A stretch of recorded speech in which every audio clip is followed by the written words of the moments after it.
So since yesterday was the 4th of July, and it was our 250th anniversary for the United States, I, uh, I did a little sermon that I wanted to do called God Bless America.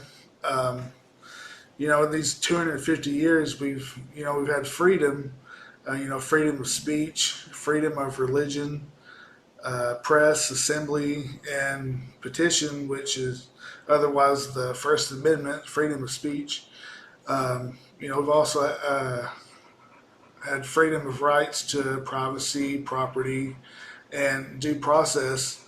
Um, though America wasn't really founded as a Christian nation per se, but it was founded by the founders who were indeed Christian. They were different denominations, and they founded America on Christian beliefs. And they intentionally framed their arguments in a way that was inclusive of different religious perspectives.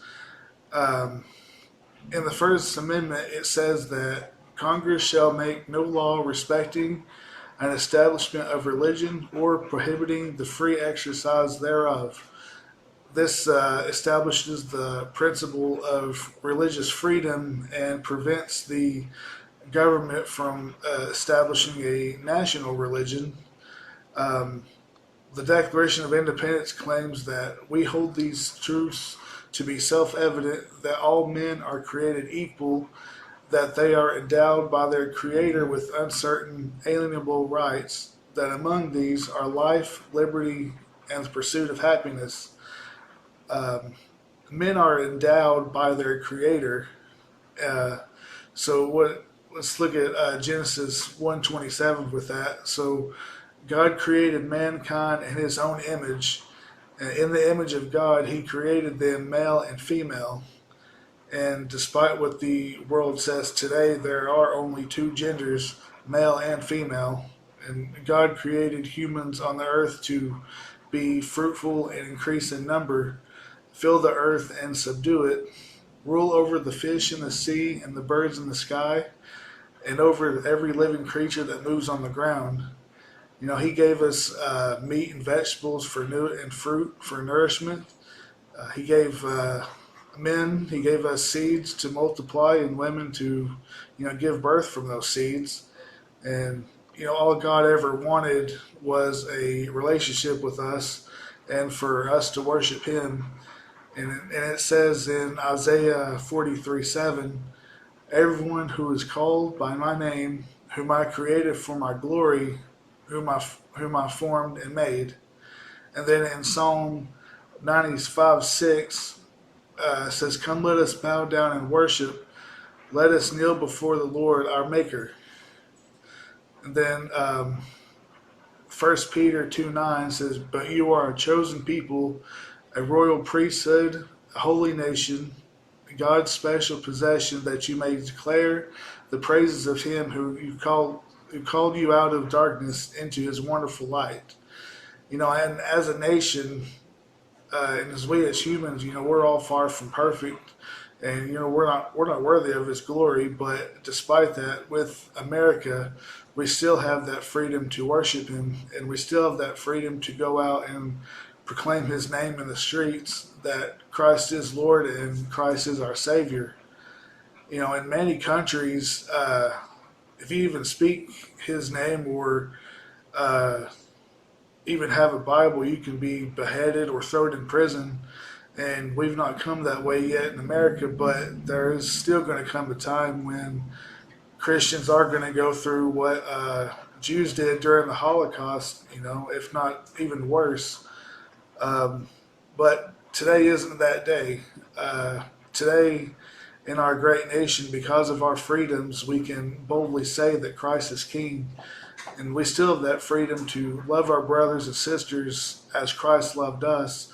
And, God is still blessing us, and God hasn't given up on us yet.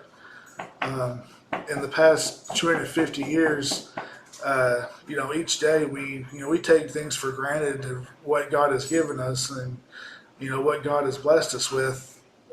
We easily get frustrated and angry over the smallest of things.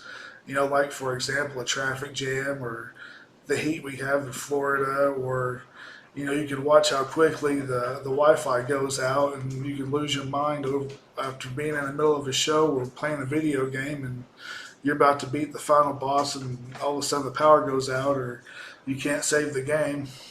Or like last night, I kind of got frustrated because uh, Jill and her cone broke the outlet cover, and but like I said, we're all not perfect, and um, there are some people who they don't even have the luxury of houses that we have, or some don't even have air conditioners in some countries, and to think that they have to live out in the heat, but here we can sit in here and enjoy the AC.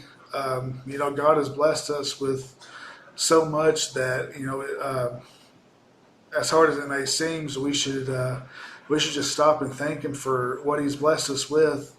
In the blink of an eye, it could all be taken away, and everything we've ever uh, taken for granted was all for nothing.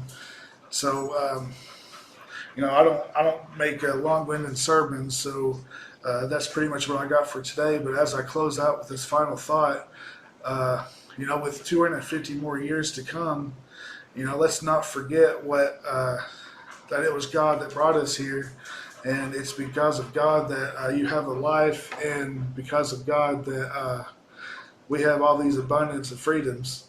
And I'm going to close out with the First Thessalonians 5:18, which says, "Give thanks in all circumstances, for this is God's will for you in Jesus Christ."